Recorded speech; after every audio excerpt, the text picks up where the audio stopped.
So good afternoon, everybody, and welcome to the Women in Innovation Building Success Innovation Grant Funding webinar today. Before we begin, I'm just going to go over a couple of quick housekeeping rules. So as you noticed when you joined, you are on mute. You will remain on mute throughout the webinar. But if you'd like to network with any other delegates, please do so in the chat function. There will be a Q&A at the end of the webinar. So if you've got any questions for our hosts, please put them into the Q&A box and we'll ask them at the end. The webinar is being recorded and we'll be circulating a copy of the recording and of the slides following this webinar. So without any more ado, I'm going to pass over to Sandra Steinhauser and Abra Jawad, who are innovation advisors. Sandra is the team leader at Enterprise Europe Network and Abra is an innovation advisor. So they're going to introduce themselves now. Brilliant. Thanks so much, Siobhan. Hello, everybody. Thanks so much for joining us today. Yeah, we're going to start with quick introductions and then head straight into the content. As Siobhan said, my name is Sandra Steinhauer. I lead a team of innovation advisors for the Enterprise Europe Network in London. And we help ambitious startups and SMEs internationalize and bringing their innovative solutions to the market. Part of my role is to advise highly innovative London-based companies on EU and national grant funding.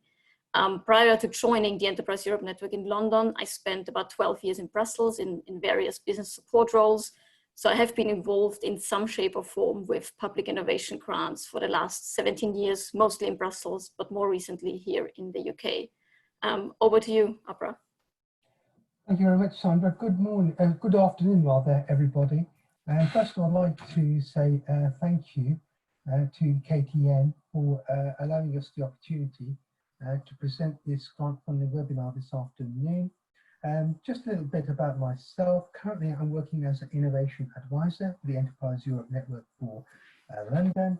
And as Sandra alluded to in her introduction, helping innovative SMEs to commercialize and internationalize their innovations.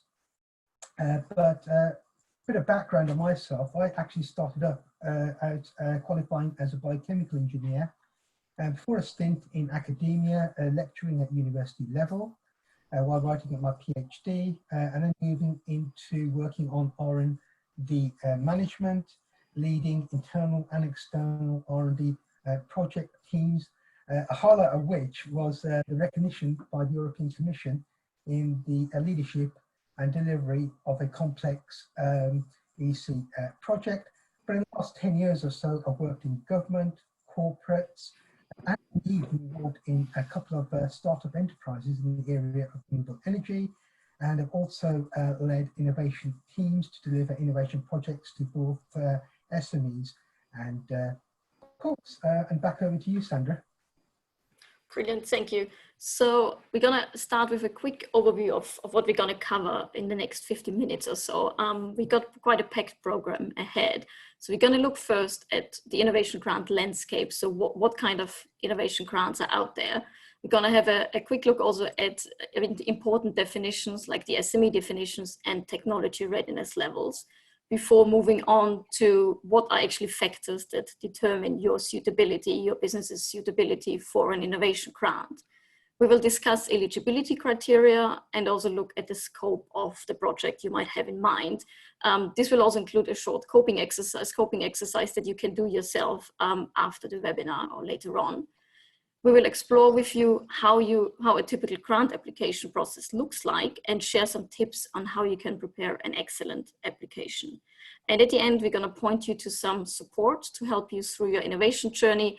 And obviously, there's going to be some time for you to ask any questions and for us, hopefully, to provide good answers to you. So now, without further ado, I'm going to quickly walk you through a bit of an overview of the grant funding landscape.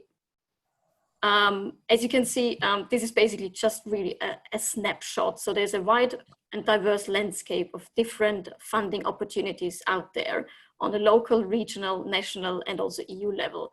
So this slide basically shows just a few of the main funding opportunities that exist. And I won't be able to go through all of those now, but we just wanted to give you a bit of a flavor of what kind of opportunities are out there and for you to have an idea of where you can find more information on each of those grants.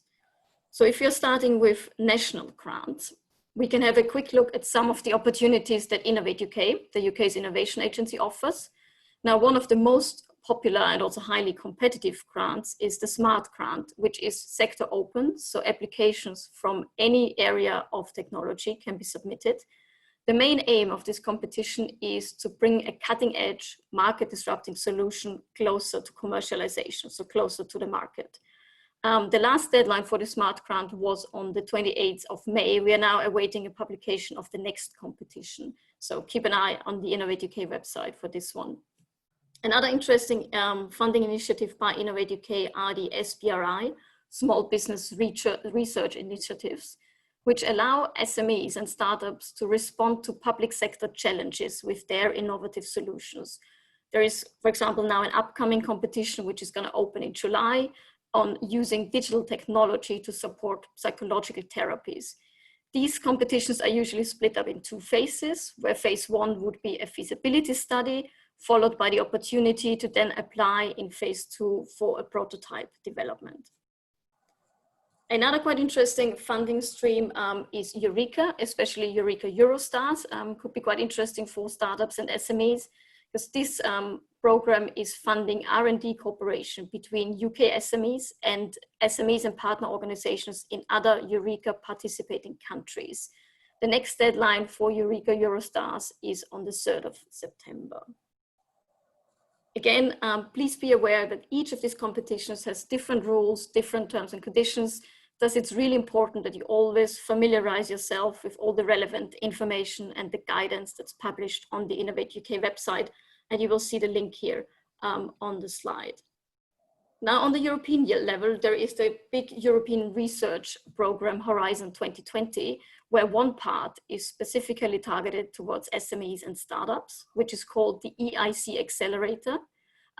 Formerly, it was called the SME Instrument, so some of you might still know this by its former name. Again, here, the focus is on commercialization of an innovation. And you can usually apply with innovations that are closer to the market, so at technology readiness level 6 or further. And my colleague Abs is gonna talk you through the technology readiness levels in a second. Again, further details on this competition can be found on the website, where the link is given on the slide. What might be specifically interesting for you here is that back in February this year, the European Commission has announced that they will ensure that 25% of all finalists in the EIC Accelerator pilot are women-led companies. So do have a look at this competition. The next deadline is on the 7th of October. So I'll encourage female-led businesses to have a specific eye on this one.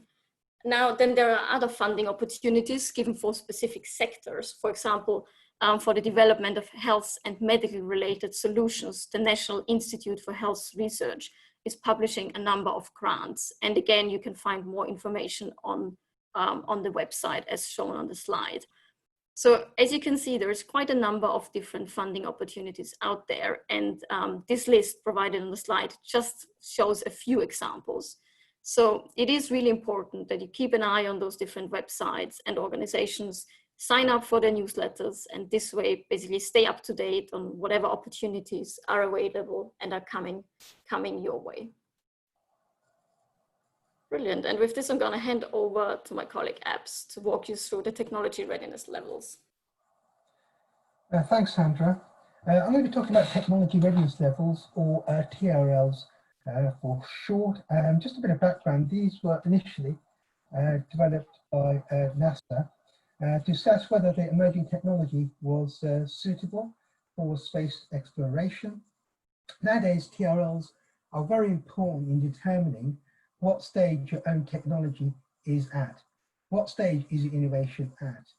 And important for applying for particular opportunities such as Innovate UK, because they can dictate how much funding that your project can receive, or in some cases, they can also be a good way to determine how close and indeed how far from market you are, and its particular relevance to opportunities such as the EIC Accelerator, which, as Sandra has just said, you've got to be at TRL readiness level of 6. But I just want to draw your attention to the diagram on the left-hand side, which is from the European Union. And it just is a description of the technology readiness levels.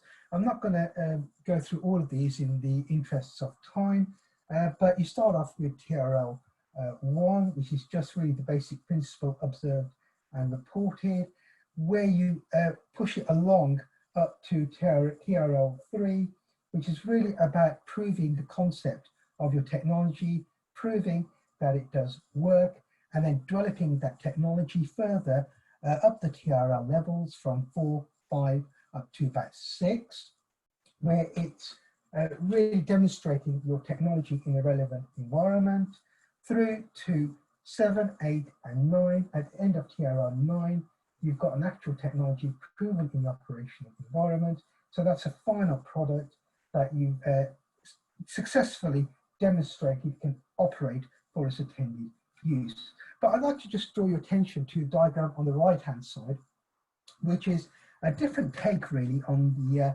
TRLs. And it's a diagram I've taken from the Centre for Process Innovation, located up in the north of England. And this diagram does a particularly good job of aligning TRLs to the different sectors, whether that's academia or industry, but also to the different activities that you may be more familiar with than just be presenting with a TRL level. And this diagram makes a very, very useful guide to ascertaining your current status of your technology or innovation, and really can help you to decide where you are and indeed which stage you want to go to next. And with that, it's back over to you, Sandra. Thank you.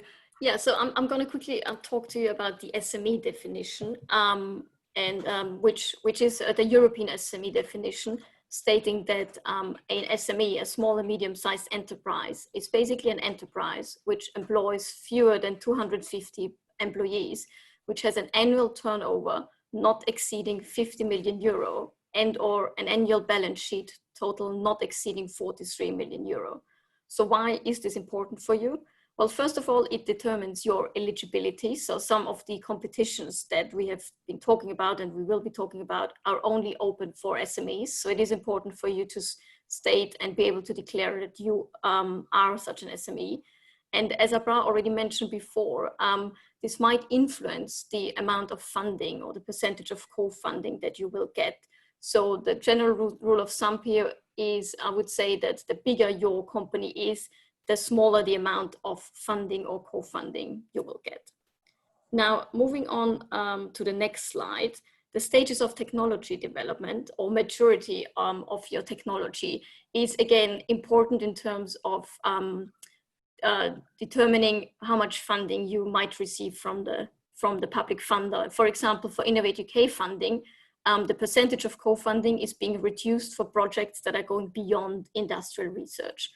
So what are those different stages of technology development? So the first stage, the feasibility study, is basically where you move your idea to a proof of concept. So basically moving from TRL 1 to about 3. Industrial research and experimental development are activities at a higher technology readiness level and basically already in the development phase of the technology towards a prototype. So industrial research could be technology readiness level 4, 5, or 6. So it's about research or investigation and can include the development of prototypes, but still very much on a laboratory scale. Whereas experimental development is technology readiness level 5 or 7 or higher. This can again include prototyping, demonstrating, piloting, testing, validation, but in environments representative of the real life operating conditions already. Handing back to you, Abs. Thanks very much, Sandra. I'm just going to talk about what innovation grants are suitable for your business, and in particular, what factors you have to consider in making the decision of what are suitable grants for you to apply for. And this depends on several factors. The first of which I've listed here is really about your idea and concept, and very importantly, whether that concept is novel. So for example, how do you know it's novel? Have you undertaken a patent search or any other IP searches? Have you undertaken a literature search? Just to ascertain really if it is novel and nobody else is currently working on the same concept that you want to work on, and very importantly, so that you don't infringe on anybody else's innovation or concept that they might have previously protected. And then moving on, the next factor to consider is indeed something we've already touched on, is what stage are you at in your innovation journey with respect to the technology readiness level, and very importantly, where do you want to go? What stage are you currently at and where do you want to go? So in other words, what is your project objectives?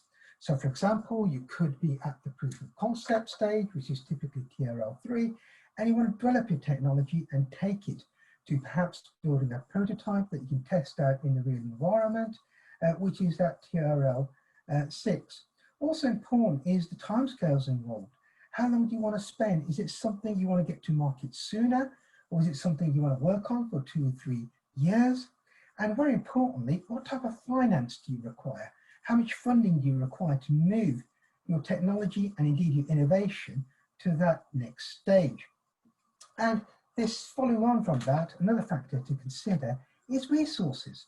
So do you have the technical resources, the financial resources to undertake the project?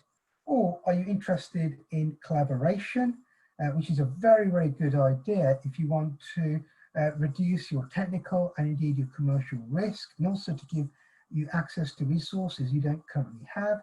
If this is the case, where are you going to find your collaboration partners? Are they going to be from the UK or further afield overseas perhaps? And then also to consider is that some of these grant opportunities are applicable or related to a certain specific field. So for example, if you're working in artificial intelligence, you might be looking for a grant opportunity that is specific to the AI field. Now the next two factors, market opportunity and how innovative your concept is, I've actually highlighted in red because I will come back to these shortly. And then the last factor I've got on here is the fact, why do you need public funding? Is it the case that you've tried to get, for example, private investment, but your concept is deemed too risky at the moment because it's too early stage? Or is it the fact that public funding would accelerate your innovation towards market?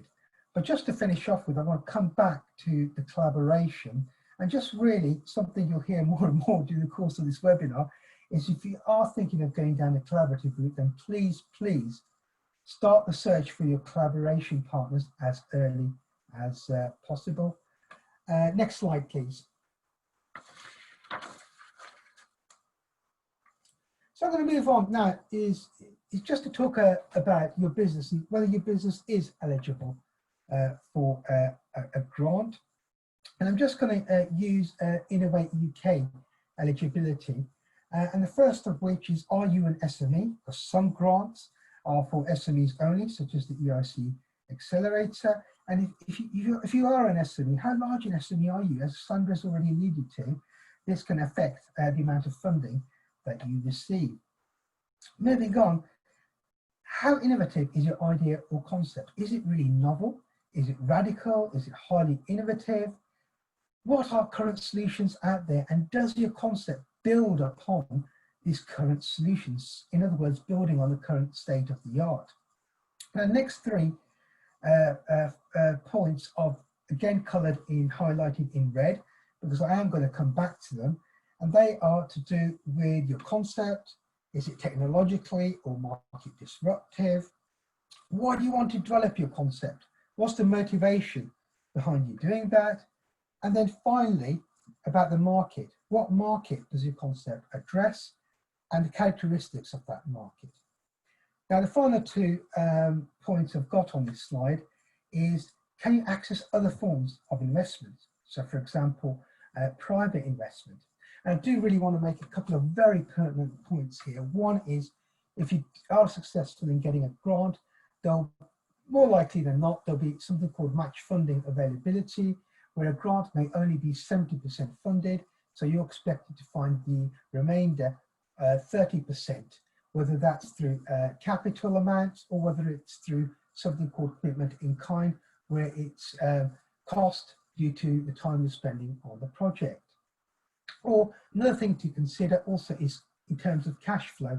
A lot of these projects, funding is, payment rather, is made in arrears. So for example, you do a project for about 3 months, after which point you have to put in a claim for your costs. And finally, do you adhere and conform with the funder's eligibility criteria? Each of the funding opportunities will have its own set of eligibility criteria. So please, please, please, it's a really good idea to read each funder's eligibility criteria. Next slide, please. So I'm just going to present an example for eligibility for Innovate UK grant funding SMART, which is very, very popular, but also very highly competitive as well. And for this SMART opportunity, you can be a UK-based business of any size, including SMEs. Again, note size of SME can dictate the amount of funding that you receive. And very importantly, you can be a startup enterprise. You don't have to be generating revenue to apply. Also, it's important that you carry out your R&D project activity in the UK, and indeed you tend to commercially exploit any results from your project activity in the UK or from the UK. And just a quick point about what we mean by commercially exploit.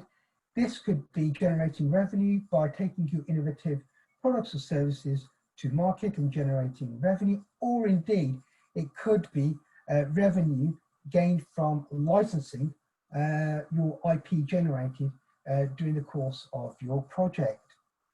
Moving on, in terms of eligibility, you can be an SME if you want to work alone, but if your project is above £500,000 in costs, or indeed more than 18 months in duration, then you have to apply as part of a consortium, a collaborative consortium. And again, for this consortium, you can work with universities, public sector organisations, or research and technology organisations. But as stated previously, please, if you do want to go down the collaborative route, please start your search for collaborators as soon as possible. And there'll be other eligibility criteria. This might include state aid, which is really reference to how much public assistance you have had. And this could be in the form of grant funding or business support, or indeed the financial status of your company, which sometimes is expressed in a term known as UID, which stands for Undertakings in Difficulty. And this is a situation where an amount greater than half the subscribed share capital of your company has disappeared due to accumulated losses over a period of 3 years. And please note, this is not applicable if your business is under 3 years old. And finally, a very important criteria in terms of eligibility for Innovate UK SMART funding, you can only apply twice with the same project. Next slide, please. So I just want to talk about something really important, and that is whether your idea is in scope. And again, I want to just draw back to the example for Innovate UK SMART, where there's 3 pertinent facts to do with your project concept being in scope. The first of these is to do with the problem, the need, the motivation. What challenge are you trying to address? What need are you trying to address? And what is the magnitude, the scale of that need? Is it at the truly global scale? And then what does your innovative solution look like? Is it a novel solution? How do you know it's novel? Is it disruptive in terms of being technology disruptive, or in terms of being market disruptive? And the third very crucial point is, what market does your innovation address? Is it a large growing market? Is it a scalable market? And then moving on to the next slide, I'm going to illustrate all of this with a nice neat example. And this is an example of an in-scope concept. Now, this is for a technology that's currently at TRL3, that's proof of concept stage, and it's a technology of I've based this example rather on the technology I've loosely been engaged with in the past. And the problem in this particular situation is diabetics that need regular, accurate, invasive blood glucose measurement. So yes, that does involve the use of needles, and I know a lot of us don't like needles, but there are currently about 463 million diabetics globally, which is a conservative estimate. And this is predicted to rise to somewhere in the region of 642 million diabetics by the year 2040. So it's a problem, and it's a need at the truly global scale. So what's my solution? What's my innovative novel solution to this problem and need? And that is the development of a medical device using low power safe microwaves to accurately provide non-invasive measurements in real time of blood glucose levels. Okay, so it's non-invasive, so no use of needles, and it's in real time. So an absolute great novel solution to a particular global problem. And the third aspect of this example is the market that the innovation is going to address, which is the blood glucose measurement market, which currently stands at around £18.4 billion sterling, and which is predicted to rise to just shy of 37 million pounds sterling by the year 2027. So what I've illustrated here is three things. First of all, the truly global need and challenge that's being presented. And I've also presented my solution, which is innovative, highly technology and market disruptive. And thirdly, very importantly, I've talked about the massive market opportunity for a market that's large, but is increasing. And it's a market at a truly global scale. Next slide, please. So with that example, I just want you to go away and have a think in your own time and think about your own respective ideas and concepts. If you were applying to a competition such as Innovate UK, would your concept be in scope with respect to the problem, the need? Is it really at a global scale? What is the characteristics of your innovation and your solution? Is it technologically and market disruptive?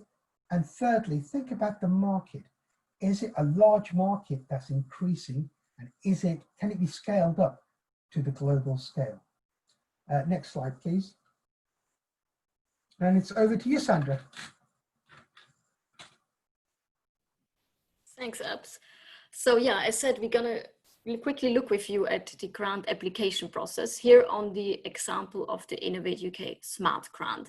As some of you might know, this is an online application, and essentially you have 10 questions that are going to be scored and 4 appendices that you can use, which require answers of no more than 400 words each.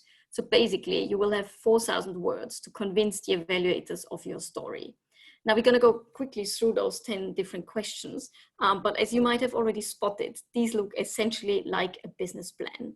So it's always good to keep in mind, first of all, you can add an appendix to 4 out of these 10 questions, and I would really encourage you to make use of this opportunity.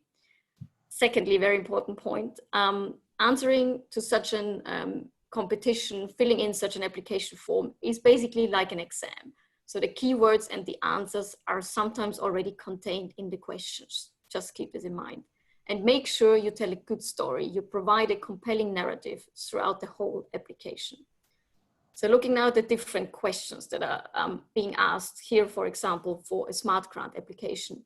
The first one being the need and challenge. So something that Abs has been mentioning already before, quite in detail. You really have to explain what is the business need, the technological challenge, or the market opportunity behind your innovation.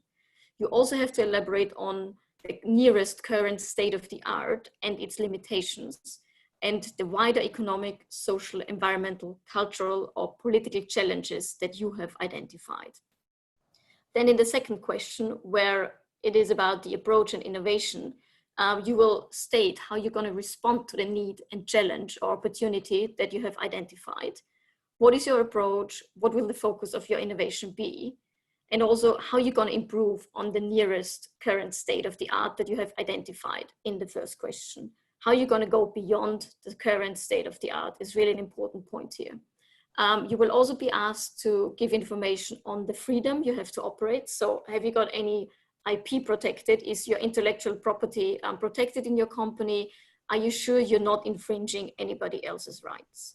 And you will also be asked to give an indication of what the nature of the output of your project will be. What do you expect this to be? A report, a demonstrator, a new process, a new product or design? So really, also here, as I said, you can use an appendix to further strengthen those points, and I would really encourage you to do so. Now, the third question for the SMART grant is around team and resources. This is really like when you're pitching to an investor. So really don't be shy here. Show the strengths of your project team, elaborate what their roles are going to be in this specific project. State why the skills and experiences of all the members of the project team are relevant to the approach that you will be taking. Mention any kind of resources, equipment, facilities that will be needed for the project and how you will be able to access them. You should also give details of any vital external parties, including subcontractors, who you will need to carry out this work, and identify any roles, any jobs you will need to recruit for. Please keep in mind that job creation is quite an important factor and can be evaluated in your favor in such a grant application. Again, here you can use an appendix to give more details on your project team. Question number 4 is going to target the question of what does your market actually look like? So what is the size of your target market? What is the structure and dynamics in this market? You can also provide information on customer segmentation and any type of barriers to entry that exists. It's really important that you back up all the data that you provide here with references, as I said, as much data as possible, and try to be as specific as possible. Closely linked to this is question number 5, where it's really about your route to market. So who are your target customers and end users, and how you're going to reach them, and describe also their willingness to pay. So actually, why would they use or buy your product?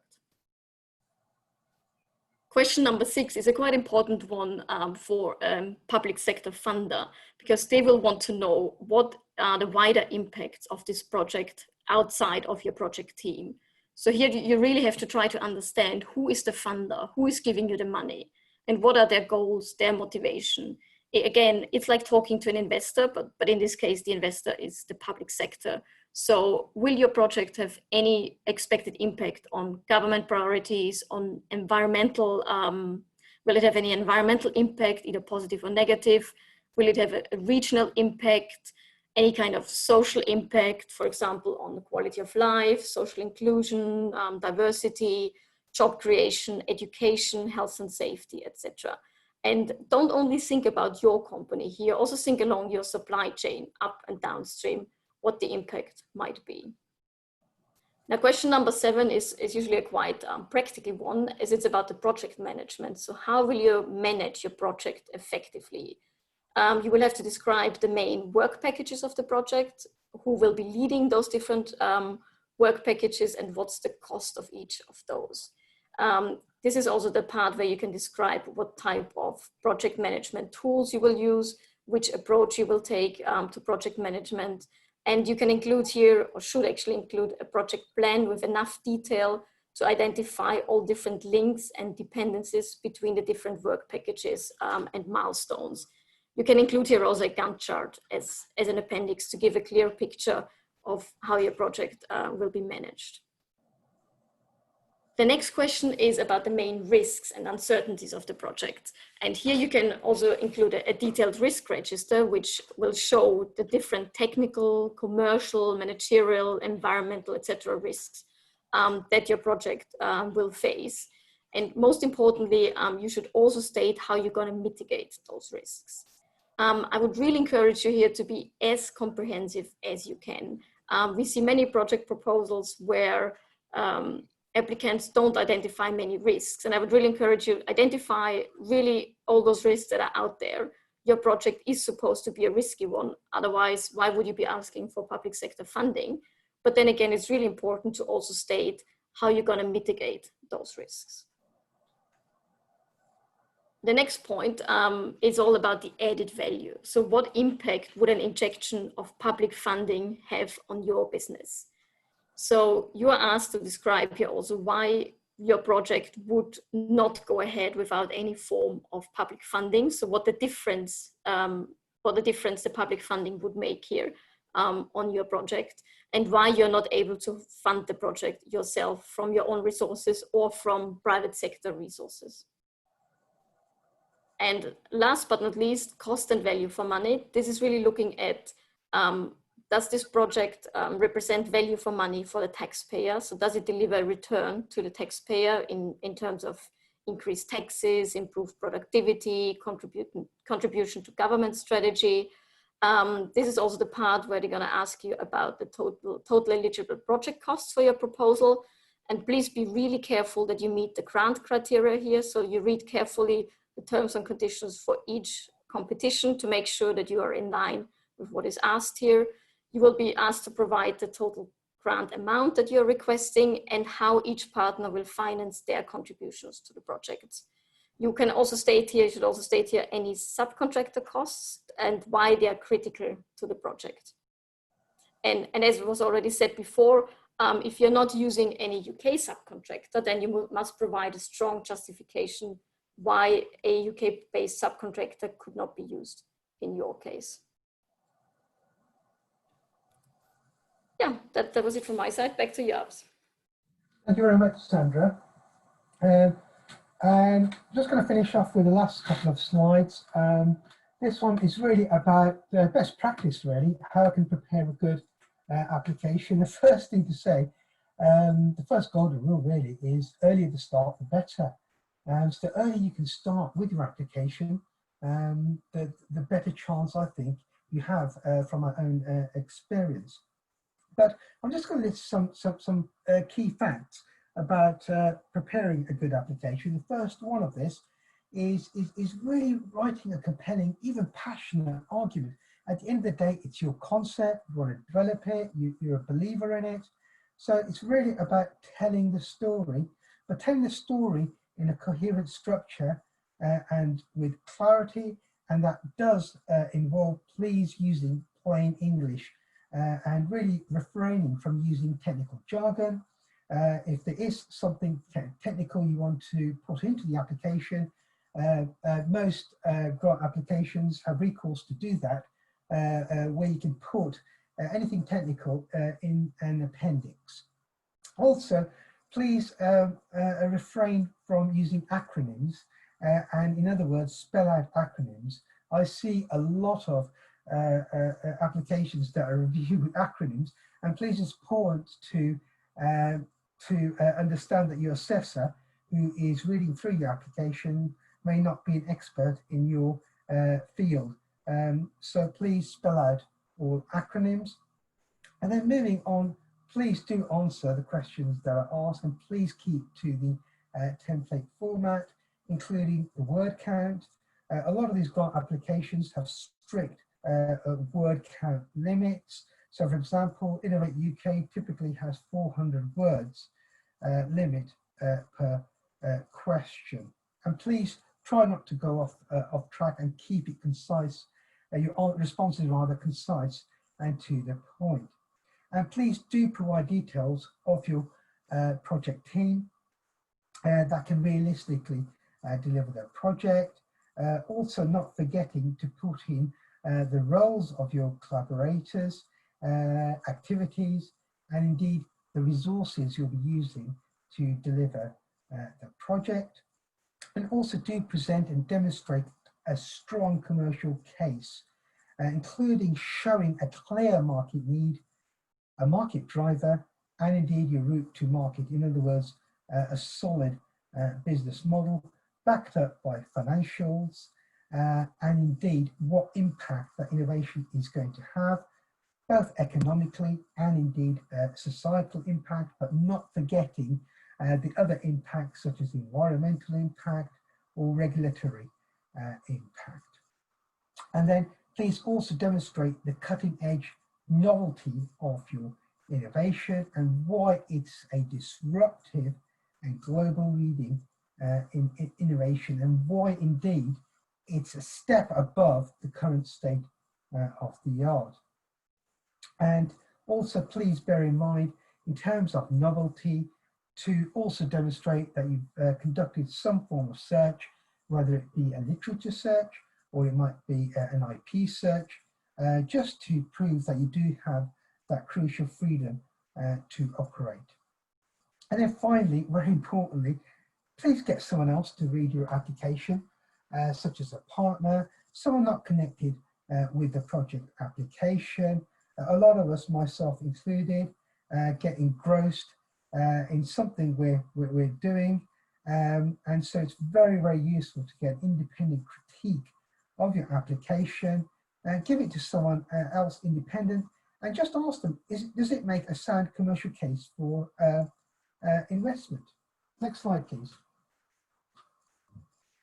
And now my final slide is really about support to help you through your innovation journey. All of you today in this webinar might have an innovation, sorry, beg your pardon, might have an idea or a concept that you want to progress forward. And of course, as dictated by this innovation pipeline here, which shows the innovation process from ideation through to launch and value generation. Although I must admit, this is a very generalized interpretation of the innovation pipeline, and innovation isn't necessarily a linear process. But shown on this pipeline, you might be at different stages of your innovation journey. So you might be just at the idea stage, you've got an idea, you want to validate it. And we've got a webinar shortly in early July that's looking at applying something called design thinking principles, so you can validate your idea. Or indeed, you might be at the R&D and testing phase where you're developing your technology, and you might be looking for technical expertise such as that available at universities. Or indeed, you might be very close or even at market where you're generating revenue from your respective innovations. And you're thinking about, right, how can I actually maximize the return on my innovation? And that could be through something like market diversification, or indeed market expansion, for example, looking at overseas markets. And with that, I think next slide, please, where we'll be happy to take any questions. Thank you both so much. There's a couple of questions that we've got for you, so I'm going to kick off with the first one. So do you have to collaborate to get funding, and does it help? Yeah, absolutely. Sandra, are you okay to answer it? Do you want me to? Yeah, no, I can answer. And please do add if you have anything to add. So this is a question we get very often, and it does really depend, obviously, on the competition that you're looking at. So for some competitions, you might be required to have a partner. So obviously there you need to be looking for a partner. Some competitions might require you to have a partner in another country. So for example, Eureka Eurostars is really about R&D cooperation between a UK SME and an SME in one of the other countries outside of the UK that participate in this program.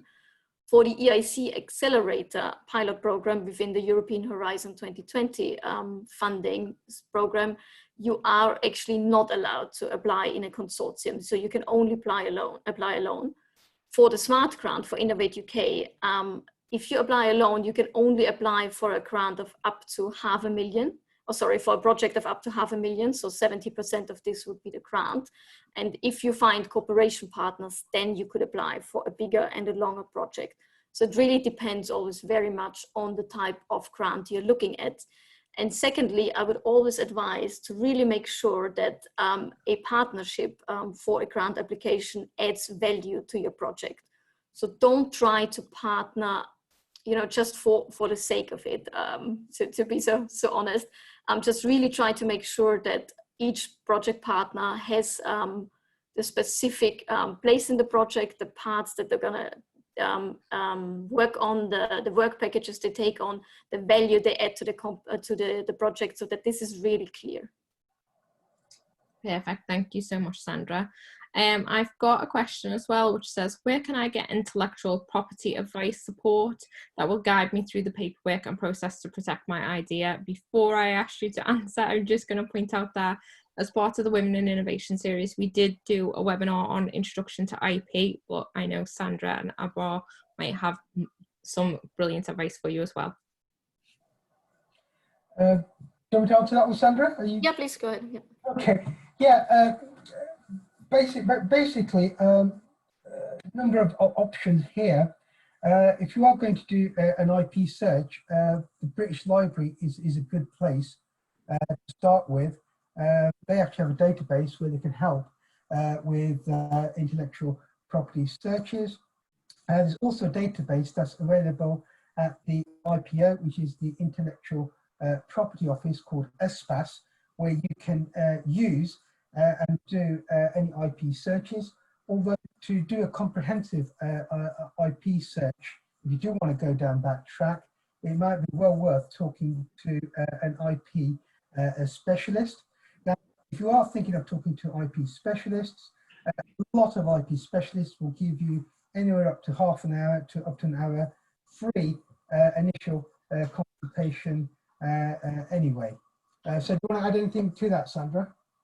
Yeah, I just wanted to say that as working for the Enterprise Europe Network, we do also cover this topic a little bit with our clients. So as I've mentioned, there are IP specialists, IP attorneys. So we are not IP attorneys, but we can cover this topic on a general level and discuss in general with companies to see what different IP levels of IP there are, what they could be protecting.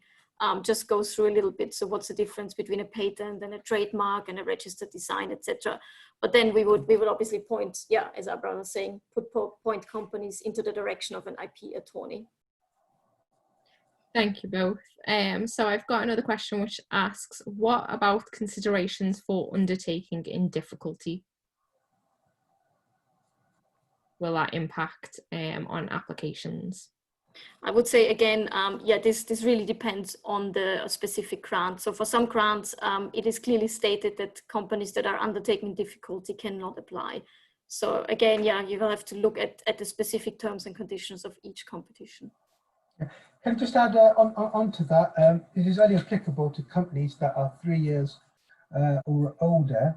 And secondly, this is a very crucial point, because if you are awarded grant funding, then funders such as Innovate UK will do their due diligence, and that will be uncovered. So it's very important at the initial stage to ascertain that you are not undertaking in difficulty. Thank you. Does the innovations need to be technology related? What about service related innovation or service redesign? Are they kind of funded with innovation grant funding? Yeah, absolutely. I mean, innovation doesn't have to be a widget or a solid piece of hardware. It could be a service, a new service, or it could even be something service that has, depicts business model innovation. So really, it could be a service or a product, but the key thing here is it's got to be what we term radical innovation. So it demonstrates both innovation in terms of technology, but it also demonstrates innovation in terms of the market, or indeed in terms of the business model. So really the thing here is it's got to be radical, disruptive innovation that's demonstrated. Thank you. So next question, on the team and resources part of the application form, do you have to provide a strategic letter to prove who you are partnering or subcontracting section for the project, or can you just mention the strategic partner?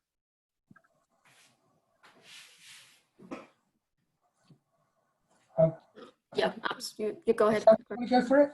Yep.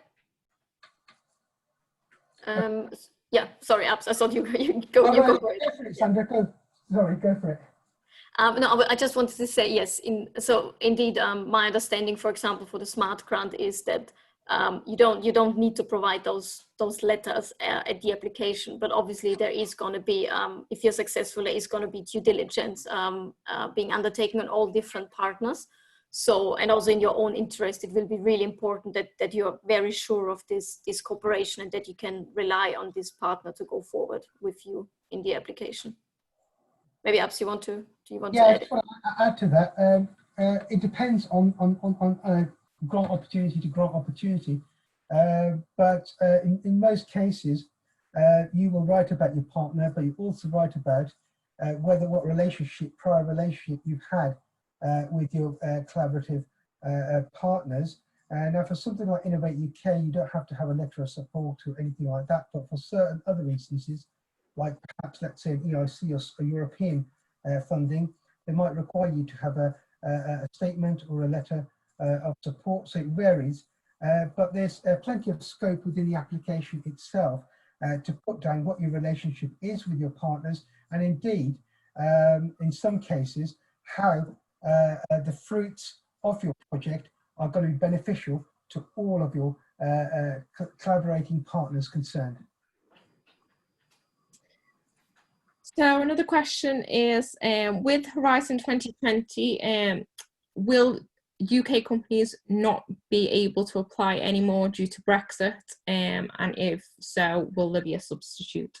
Yeah, I think I'm gonna answer this. So there is still one more deadline. This is what we know for sure on the 7th of October for UK applicants for the EIC Accelerate and Horizon 2020. Unfortunately, we still don't know what's going to happen after 2020. It will really depend on the outcomes of the negotiations. There are at the moment countries taking part in Horizon 2020 that are not EU members, like Switzerland. So it would definitely be an option for the UK to remain part of this funding program. But as I said, unfortunately, at the moment, we just don't know. It depends on how the negotiations will go. Thanks, Sandra. Another question, do any of the grant, the innovation grant options include social enterprises as well? So if you're a social enterprise, can you apply for any of them? Yeah, it depends. I mean, it depends on the nature of the grant. There are some specific grants sometimes that I've seen that are for entities such as social enterprises. So, for example, I've seen grants in the past that are to do with international development, where you're working with other partners overseas for which is sometimes funded by different Department for International Development, where it's more along the lines of implementation, it's more along the lines of how you deliver support, and indeed how you can help communities overseas benefit. So really, the answer to that one is yes, there are instances when there are opportunities such as that, but mainly opportunities are for technology orientated innovation.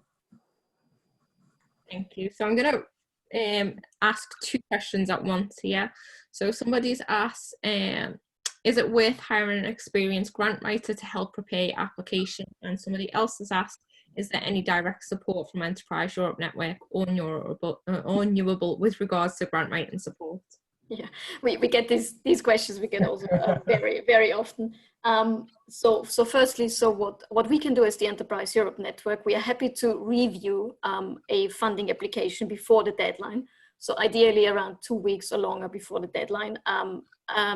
So what we do is basically we read through the application and we can give feedback on how we think the application can still be improved.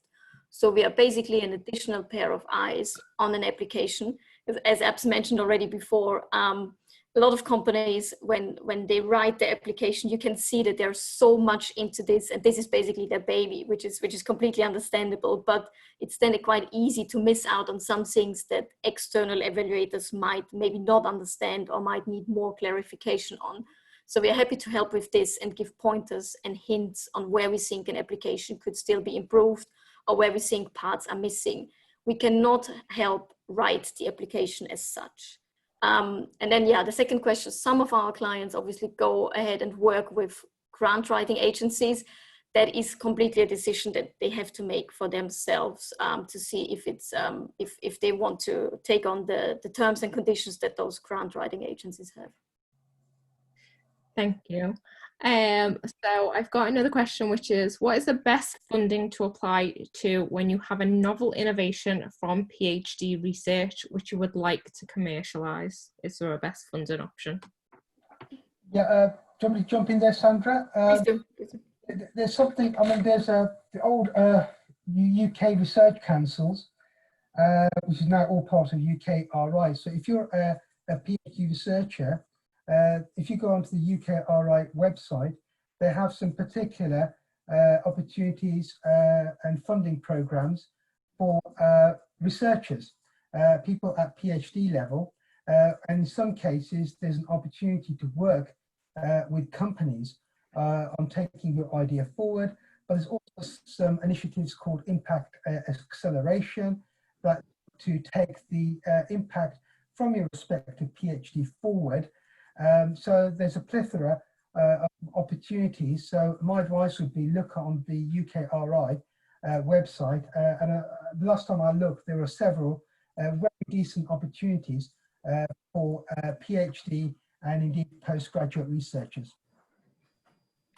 So I'm just going to ask two more questions before we wrap up because it's coming close to time. One of these I think you've already mentioned earlier on. So the SMART grants are on hold. Do you know when they will reopen?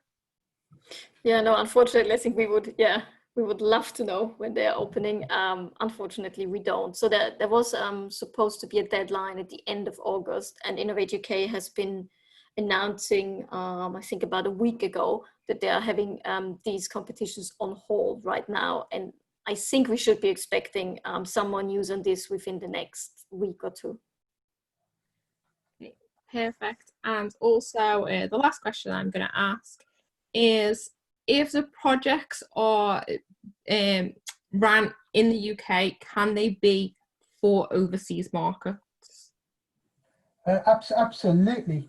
Anything that's developed by virtue of UK grant funding in the UK, absolutely. In fact, it's encouraged to find overseas markets, so not just a market in the UK, but to actually exploit the innovation at a global level. That's one of the things that funders like Innovate UK look for in an application is how can you exploit your innovation and indeed is your innovation applicable to be scaled up for the global market. Right, so I'm very conscious that it's almost time to call it a day on the webinar, so I'm going to say thank you very, very much for all your information earlier on and for answering the questions from our delegates. There's one last question that I'm going to take myself. So somebody's asked whether Women in Innovation grants are being opened. We have just announced that they will be opened in autumn of this year. If you're not already registered for our newsletter, please keep an eye on that and sign up for it. If Poonan goes to our next slide, you'll get the details of how to do this and all the contact details for Women in Innovation. So we've got our newsletter. If you go to ktn-uk.co.uk/newsletter and sign up for the Women in Innovation one, this goes out every month. And if we've got any special announcements, such as the open date for the next call, we will be emailing people out that directly. And we've also got an online community on World Labs, and we've got an Innovate UK Women in Innovation LinkedIn group as well, if you'd like to join that. If you want to contact me directly for any reason, my email address is on the screen now. And if you want to get in touch with us on social media, please use the hashtag WomenInnovate. Hopefully we'll see you again at one of our follow-up webinars, and keep an eye on our program page for details on this. If you go to KTN's website and then it's Women in Innovation that you're looking for on our website and our program page, we'll have details of all the activity that's coming up as well as details of our previous winners and all our webinars that we've already held. We'll circulate this recording and the slides out afterwards, as well as any crucial links that you'll need, including the webinars that Sandra and Abra mentioned earlier on in the webinar. So there's nothing else for me to say, so I'm going to say thank you both very much, Sandra and Abra, for all your help on circulating this knowledge to our community, and thank you all the delegates that have attended as well. So goodbye everyone. Bye, thank you.